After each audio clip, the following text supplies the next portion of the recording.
Okay, so let's begin with today's lesson here.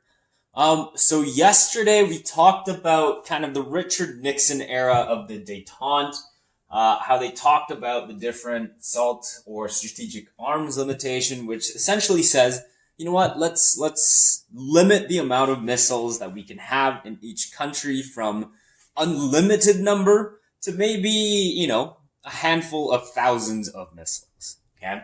And obviously, we talked about how the Helsinki Accords kind of pushed for more human rights within the Soviet Union as well as rest of Europe, and the how that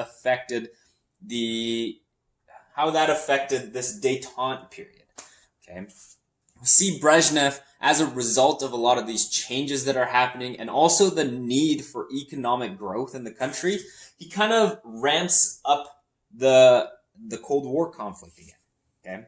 And he goes into Afghanistan in 1979, okay, and fights against the Mujahideen, okay, where the Mujahideen is an Islamic group that is backed by the United States at this time, and essentially there's another set of proxy wars happening. While it's not the U.S. soldiers are on the ground, but we still see, we still see a lot of essentially the Mujahideen, the Islamic side, fighting against communism is really getting a full-on backing from the United States. So let's talk about this final chapter. Okay, a lot happens, but really all of this last events, this rise and fall, and leading up to the fall of the Soviet Union, really all of this, you can kind of summarize it as the Reagan era.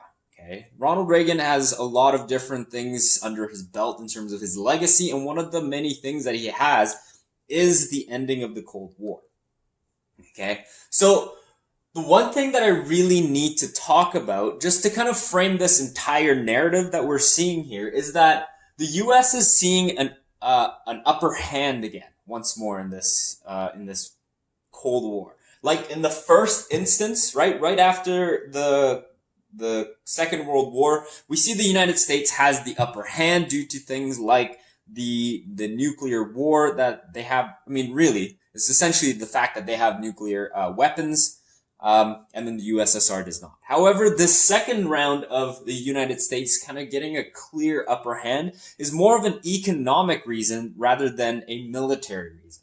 I mean, obviously, the economic prospering of the United States leads to stronger military, but really the underlying reason of the U.S. gaining an upper hand in the 1980s is really the fact that the United States, okay, coming out of the stagflation period of the 70s and under Ronald Reagan, so Reagan's supply side economics and Thatcherism, all of these things, the Western democracies are really economically thriving. Okay, some would say at the cost of maybe some of the lower class or the laboring class of each of the countries, but really the U.S. especially is thriving, and this is why they're having another case of the upper hand during the Cold War. And when we jump into the politics and the economic policies of Reagan, it is important to understand and kind of remember when we talked about the concepts or the political ideologies of neoliberalism and neoconservatism that kind of helps Ronald Reagan come on top of the 1980 election and coming into power in 1981. So remember, neoliberalism is the economic policy or the ideology where it says we need to return to the free market economy. We need to have less regulation in the economy of the United States by the government. Okay, we need less centralization, and we need to open up the free market economy more. Okay, so essentially, we need to return back to classical liberalism or laissez-faire capitalism. Okay, now there's also the other branch of it, which is the neoconservatism, and essentially, neoconservatism is comes from the idea where Jimmy Carter kind of people criticize them as being too weak on the international relations, especially against the Soviet Union. And this kind of creates a political ideology where people demand harder stances on international relationship and how you're dealing with things with the USSR. So this idea of the neoliberalists, okay, who want to open up the market to a free economy more, okay, and people that really did not like how Jimmy Carter dealt with the international relations, especially against the USSR, okay. So these two groups of people kind of come together and they create a very large, almost unrelated, but very large, okay, supporter base for Ronald Reagan, okay. So this is kind of where Ronald Reagan is as he comes in to the person that is essentially put in charge of dealing with the USSR during this time period. Okay, so after Brezhnev invades 1979, all of the proxy wars happened. In 1981, Ronald Reagan becomes president. Okay, and right away he introduces essentially what the neoconservatives are asking for, which is the Reagan Doctrine. Okay, the Reagan Doctrine essentially kind of gets rid of the previous containment policy, okay, put forth by Harry S. Truman, and puts in place the Reagan Doctrine, which states that it's not about just containing communism anymore. It's about rolling communism back, pushing it out, okay, and really stopping the growth of, not only stopping the growth of it, but shrinking its effects actively, okay? So not just containing it, but getting rid of it. This is the Reagan Doctrine, okay? And since the Reagan Doctrine, quite a few things happened. First of all, Brezhnev, okay, the guy that was in charge, okay, he dies. The guy that really began this upward tick into the conflict by invading Afghanistan in 1979, okay, he dies. And he leaves behind the USSR both in conflict, okay, and as well as in an economic decline. People are generally not happy. Remember, also due to the Helsinki Accords and its basket saying we need to make sure that there are human rights in all of European countries, and Brezhnev agrees to this. So he also leaves the USSR in this weird place where there's now protests happening, or protests were happening. Okay, so it's a bit of like I said, the US has an upper hand, and it's for a reason. Okay, the USSR is struggling in all fronts, and Ronald Reagan is really, at least it seems, he's pulling the United States together, at least in the international scale. Okay, and in 1983, Ronald Reagan announces, kind of maybe more early than it should have been, okay? According to the documentary, it says it might have been a decade or more until something like this would come about, but essentially he announces what is known as the Reagan's Strategic Defense Initiative. And essentially what it says is Ronald Reagan came out and said, we're going to develop a series of satellites that should be able to shoot lasers and protect against intercontinental nuclear missiles, meaning missiles being shot out from behind the Iron Curtain, or the communists, kind of the Eastern European side. It flies all across and then hits the United States. It's intercontinental, meaning it goes from one continent to another. And Ronald Reagan announces this thing that's saying, we will have lasers to shoot these things out of the air so that the United States can feel safe in this crazy Cold War and the possibility of nuclear warfare. Okay, and the press, or the United States journalists and the news sources, kind of see this and they're like, this is kind of crazy. Like, we don't have the technology to do this. So they actually name it Star Wars. Okay, and it's a little bit criticized, it's made fun of, but, you know, it kind of happens, and not a lot happens within the United States, but in the USSR, okay, the people that are watching this, okay, remember they're at this stage, their economy is doing poorly, okay, and literally they're getting to a point where almost 50% of the national product, okay, the wealth of the nation being produced is going towards the military. Okay, so they're really working hard to keep up. But then all of a sudden, Ronald Reagan comes on TV and says, we have lasers to shoot your missiles out of the air. Okay, and this kind of leads to a little bit of a sense of defeat within the USSR. And they don't fully quite realize how long it is until that something like the Strategic Defense Initiative, or the technology, okay, needs to take for it to be realistic. Okay. But Russia, because of all of these different factors, the fact that they feel behind militarily, they feel behind economically, they feel behind in every sense of the word, they kind of almost start feeling like they've already been defeated.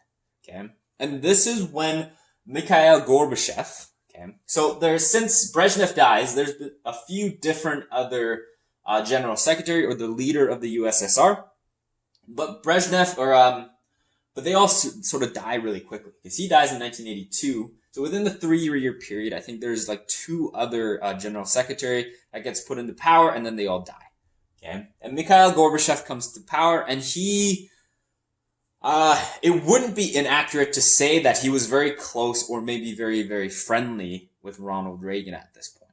Okay, and he is what is known as a reformer, meaning he wants to make changes in the USSR to try and dig USSR's economy out of the hole that it is in. Okay, and right away he announces something known as perestroika, which means the restructuring, and specifically they're talking about the restructuring of the government or the economy and the government. Okay, so they want to allow for certain aspects of capitalism to actually fall into the USSR. And really, this hasn't happened since 1922, when Vladimir Lenin kind of announces that in order to grow the initial stages of communism and the Bolshevik movement, we need to have capitalism. Okay, so since 1922, this doesn't happen. And Gorbachev comes in and he says, we need to restructure the economy and the political system in this country to try and keep up with the rest of the world.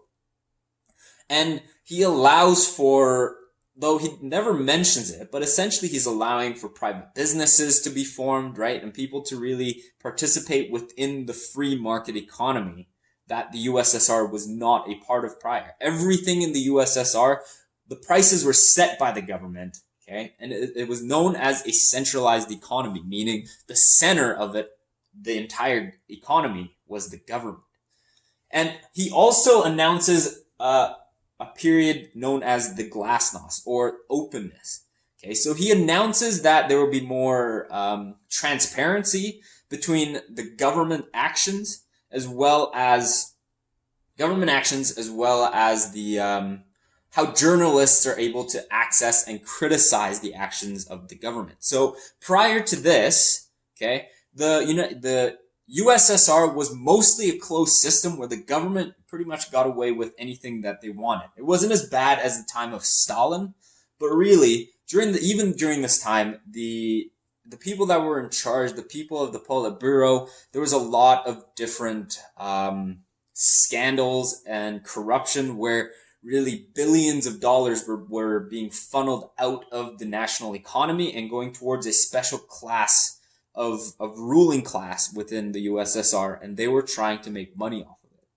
Okay, so there was a lot of this corruption and money siphoning that the people didn't know about, and this period of glasnost, or openness, meaning, okay, now the people are able to see what's going on behind those closed doors. Now people are seeing the amount of corruption and all the money wheeling and dealing that's happening behind scenes, and this sets off an entire period of just civil unrest. People are very unhappy with this. To make matters worse, the perestroika that Gorbachev announces really is not working well. Okay, he's not rolling out an entire full capitalist system. He's kind of picking and choosing, but also he's being very careful as to what types of things so he can, because he also has other political members of his party that is really a hardliner, meaning that they still want to hold on to the USSR communist state that they were previously working under. So he does this very carefully, and he doesn't really kick down the door with capitalism, kind of does it a little bit. And the interaction between the USSR's old economy and the new perestroika economy was not mixing well. So there's inflation. Things are not going well. Okay. So again, really, Mikhail Gorbachev trying to fix some of these issues by kind of allowing capitalism into the system and allowing transparency into what the government is doing for the eyes of the individual everyday people. He was trying to fix the issues of the economic and the social unrest that was happening, but really he makes it much worse. Okay. And it gets to a point where in 1989, essentially by 1989, Gorbachev is starting to give in. Okay, he no longer sees that the ideological conflict between communism and capitalism is good for his country. He's saying we're spending too much money on military. It's getting to a point where majority of the money, okay, of what the Russian people are producing as a nation is going towards the military, but they're still behind. Okay, so they kind of, by 1989, they're starting to call it. Okay, and in 1989, Ronald Reagan makes that famous speech of saying, "Tear down this wall." Okay, and there's some interesting stories about why and how the Berlin Wall comes down, but that's something for you to do some research on. But by 1991, okay, the Soviet Union falls. Okay, it is no longer a communist nation, and it kind of goes, and it really ends the Cold War era. Now, between these 2 years, really, throughout Eastern Bloc of Europe, all of these nations that were under the power of the Cold War or the Soviet Union, really, some of them against their will of the people, okay, because there's this relaxing of Gorbachev saying, you know what, with Glasnost and everything else, you know what, we're going to let you guys do your own thing. And there's a lot of these peaceful revolutions that happen where, semi-peaceful revolutions happen where a lot of these countries like Poland and different places like that were locked under the communist rule kind of decide to have a democratic system, and all of these changes happen within these 2-year period. Okay. And by 1991, the official end of the Soviet Union is announced. Okay. So I try to keep it as brief as possible, but really the only thing you need to understand is Ronald Reagan's ideological beliefs, considering his economic beliefs of neoliberalism, right? Return to the free market economy, return to that classical liberal sense of laissez-faire capitalism, as much as society will allow him. And also that idea of the neoconservative ideology of we need to take a harder stance against Russia and all international threats against the United States. Okay, one of the things that I talk about in the assignment is why is it that this neoconservative ideology of we need to be harder, we need to increase our military, okay? I think he spends like 1 point something trillion dollars on the military, okay? Why is that against the ideals of the neoliberalism where it states that we need to make sure that the government is not interfering with the economy, okay? So what can you see there that is clearly not fitting together, but somehow it works out for Ronald Reagan, okay? So that's something to think about. The idea of less government, but increasing military spending. What is the paradox in that, okay? Make sure you understand what the Reagan doctrine is and how it relates to the neoconservative views of taking a harder stance on international threats, as well as Reagan's Strategic Defense Initiative, or also known as Star Wars colloquially, okay? And also, you just generally need to understand why Mikhail Gorbachev, okay, brings in perestroika and glasnost and what the results of those things are, okay? Hopefully, this short little video, I guess it's already 18 minutes, but this video does a good enough job in replacing the live lecture. But honestly, if you have any questions, always feel free to give me a call or text me, right? I'd be more than happy to help, okay? A lot of you guys have been texting me with questions, and I'm always happy to discuss things with you and give you some hints, okay? And point you in the right direction as to what I'm looking for and what you should be understanding in